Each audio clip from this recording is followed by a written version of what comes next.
जितने दुनिया के गम है ना, उसमें सबसे बड़ा जो गम है ना, ओला। क्योंकि जिनको आपने अपने हाथों से खिलाया होता है, नर्चर किया हो, कंधों पे बिठाया, मोहब्बतें की हो, जवान की हो, खुदा ना खास्ता अगर उनका कंधे पे जनाजा उठा के आपको कब्र में डालना पड़ जाए, इससे बड़ा गम कुछ। इसमें टॉनी रॉबिन्स का एक वाक्य है। टॉनी रॉबिन्स के पास कुछ शख्स गया, उसने कहा कि मेरे पास एक गम है और तुम इतने बड़े दुनिया के ट्रांसफार्मर हो, इतने बड़े मोटिवेटेड स्पीकर हो, इतने बड़े एक पैराडाइम शिफ्ट करने वाले हो, तो मेरे पास ये गम है, इसका हल बताओ। उसने हाथ खड़े, उसने कहा फिर मेरे पास कोई, ये कौन कह रहा है? दुनिया का number 1 motivation speaker Tony Robbins कह रहा है। लेकिन दीन इससे आगे है, टॉनी रॉबिन्स से बहुत आगे। दीन क्या कहता है?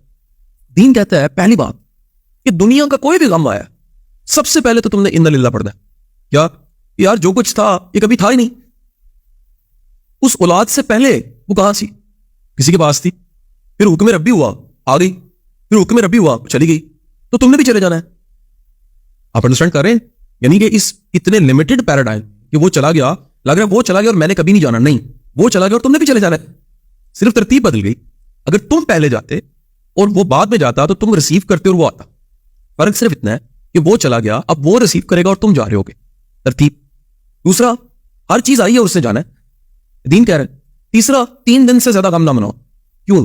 कॉन्शियसली इरादा कर लो इससे निकलना है। ये वो वेल है, ये वो कुआं है जिसमें गिर गए और निकल नहीं सकोगे।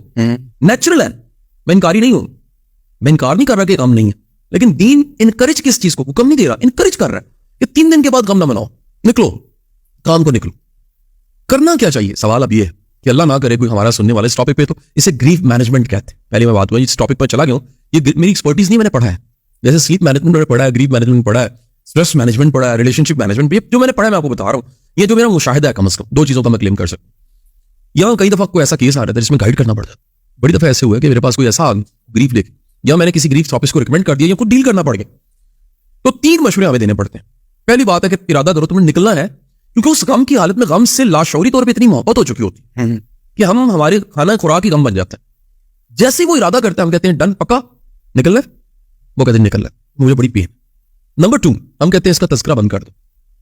ये जो हम डिस्कशन करते हैं ना, दरअसल जैसे वो छोटे बच्चे नहीं, पहले से डॉटेड कॉपी होती है, उसके ऊपर दोबारा लिखते हैं, हम उन डॉट्स को पक्का करके और मजबूत कर रहे होते हैं, कुछ कुछ। तो माइंड की जो लैंग्वेज है ना, वो यादें हैं, पिक्चर्स हैं, रिपीट कर करके हम और पक्का करते हैं, फिर तस्करा करते हैं। तो हमने क्या करना है?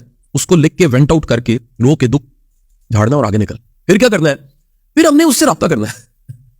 ये रिलीजन में ग्रीफ थेरेपी बता रहे हैं कि अपने रब से रजू करो। जब तुम्हारे सामने कोई तकलीफ आ जाए, दुख आ जाए जिसका साइज तुमसे बहुत बड़ा है, वैसे तो वो कह रहा है मैं तुम्हारे कंधों में बोझ नहीं डालता तुम्हारी हैसियत औकात से ज्यादा, लेकिन अगर आ ही गया, करना क्या है? वो कहता है देयर आर 2 ways। 1, सलाह, नमाज, जिसे आप कहते हैं, तुम रजू करो। सलाह क्या? बेसिकली ये इजहार, मैं बंदा हूं, मेरा को मालिक है। 5 बार तुमने इजहार किया, खशू खजू से किया, वुजू करके किया, दिल से किया, याद करके किया कि मेरी कोई औकात नहीं है, मैं तो बंदा हूं, मेरा तो कोई मालिक है, मैं गुलाम हूं उसका। और दूसरा, दीन कहता है, कुरान कहता है सब्र।